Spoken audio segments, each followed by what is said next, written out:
नमस्कार दोस्तों, स्वागत है आपका stock market update master class channel पे। आज सावन का पहला सोमवार। तो आज हम देखेंगे इस हफ्ते बाज़ार कैसा रहेगा और क्या है आज की बड़ी खबरें और क्या क्या इम्पैक्ट डाल सकते हैं। चलिए शुरुआत करते हैं। पहले सेबी ने मोर इंगेज हो रही है। जो भी आप लोगों को आज बहुत सारे यूट्यूब चैनल्स और टेलीग्राम पे टिप्स मिलती होंगी उनके अगेंस्ट, और उन्होंने रिक्वेस्ट किया है चैनल से कि वो उनकी हेल्प करें, जिससे कि जो फाइनेंशियल इन्फ्लुएंसर हैं जो कि गलत टिप देते हैं और बाय और सेल की एडवाइस देते हैं, उस पर से भी नए शिकंजा कस सकें। अगर हम बात करें टैरिफ की, तो ट्रंप ने 30% का टैरिफ लगा दिया है। ऑल गुड्स, जितने भी सामान आएंगे फ्रॉम ईयू और मैक्सिको, जितने भी यूरोपियन यूनियन की कंट्रीज़ हैं उसमें, और मैक्सिको पे।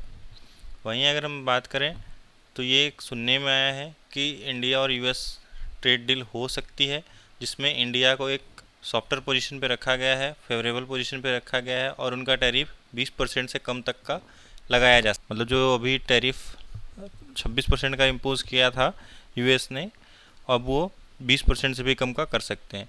लेकिन साथ में ट्रंप ने ये भी बोल दिया है कि जो भी ब्रिक्स नेशन है, बेसिकली जो भी डॉलर को डिमोरलाइज कर रहे हैं, उन पे एडिशनल 10% का टैक्स लगा दिया जाएगा।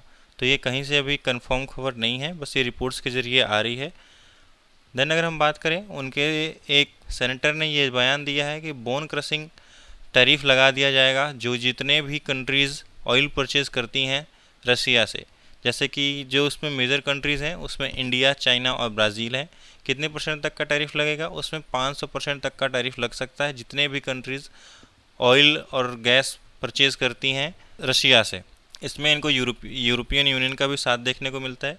ऑब्वियस सी बात है, क्योंकि यूरोप नहीं चाहता कि रशिया ग्रो करे, वो चाहता है कि रशिया को अलग थलग कर दिया जाए। लेकिन देखना ये होगा क्या इंडिया इसको एक्सेप्ट करता है, क्योंकि जब ट्रंप मतलब यूएस ने जब ईरान पे टैरिफ लगाया था तो इंडिया ने वहाँ से ऑयल परचेज़ करना बंद कर दिया था।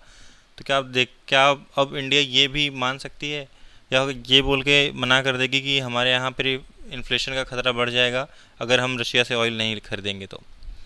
देन अगर हम बात करें टैक्स रिफंड की, तो टैक्स रिफंड में 474% तक की ग्रोथ देखी गई है 2013 से अभी तक की, जिसमें कि आईटीआर फिलिंग इंक्लूडेड है।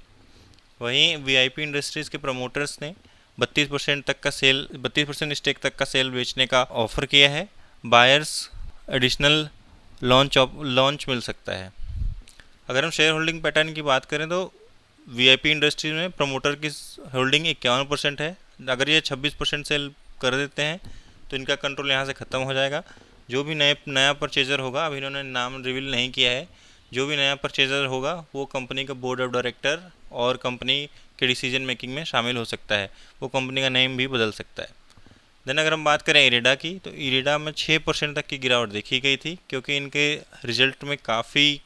क्वार्टरली रिजल्ट में काफ़ी गिरावट देखी गई। इसके पीछे का जो मेन रीज़न निकल के आया है वो है बैड लोन्स की वजह से। बैड लोन्स मतलब जितने भी कर्ज इरेडा दे रही है वो वापस नहीं ले पा रही है, इसकी वजह से इनके शेयर में काफ़ी गिरावट देखी गई। देन हम बात करें ग्लोबल ईवी मेजर कंपनी की, जिसमें कि टेस्ला, विनफास्ट, किया। जैसा कि आपको पता है, टेस्ला 15 जुलाई से मतलब ट्यूसडे से अपना शॉप ओपन करने वाली है महाराष्ट्र में। तो इससे जो मेजर इम्पैक्ट आएगा वो टाटा और महिंद्रा, मारुति पे देखा जा सकता है। इस ट्यूसडे को इन्होंने बोला है कि ये अपना एक इलेक्ट्रिक व्हीकल लॉन्च करेंगे इंडिया में, और इसमें बहुत सारी 3 मल्टीनेशनल कंपनीज होंगी, जिसमें टेस्ला, विनफास्ट जो कि नई कंपनियां हैं, किया जो कि एक ऑलरेडी स्टेब्लिश कंपनी है, मतलब जिसकी गाड़ियाँ ऑलरेडी बिकती हैं, साउथ कोरिया की कंपनी है। इंडिया में इन्होंने भी अपना नया ईवी लॉन्च किया है, करेंगे इस वीक। देन अगर हम बात करें इंडिया और यूएस की, तो दोनों कंट्रीज़ का इन्फ्लेशन का डेटा इस हफ्ते देखने को मिलेगा, जिसमें इंडिया का डेटा 14 जुलाई मतलब आज देखने को मिलेगा। लास्ट बात करें, ये हर मंथ के हिसाब से आता है। जून में एक फोरकास्ट किया था इन्होंने 3% का, और एक्चुअल कितना आया था 2.82% का। तो जितना कम डेटा आता है उतना अच्छा होता है। इस बार इन्होंने 2.5% तक का फोरकास्ट किया है। देखते हैं कि कैसा डेटा आता है। आज आ जाएगा मार्केट क्लोज होने के बाद। देन अगर हम बात करें यूएस की, तो यूएस का भी डेटा ट्यूसडे को देखने को मिलेगा। दोनों की कंट्रीज़ में इन्फ्लेशन काफ़ी कंट्रोल दिख रहा है, इन्फ्लेशन का कोई खतरा किसी भी कंट्रीज़ में दिख नहीं रहा है, जितना फोरकास्ट कर रहे हैं उससे कम ही एक्चुअल में आ रहा है डेटा। देन अगर हम Q1 रिजल्ट्स की बात करें तो शॉर्ट में बात करेंगे, ज़्यादा डिटेल्स में नहीं जाएंगे। गोदरेज इंडस्ट्री का Q1 प्रॉफिट 81% से अप हुआ है। देन पटेल इंजीनियरिंग में भी काफ़ी तेज़ी दिखी गई, 26% से इनके भी प्रॉफिट में तेज़ी दिखी गई है।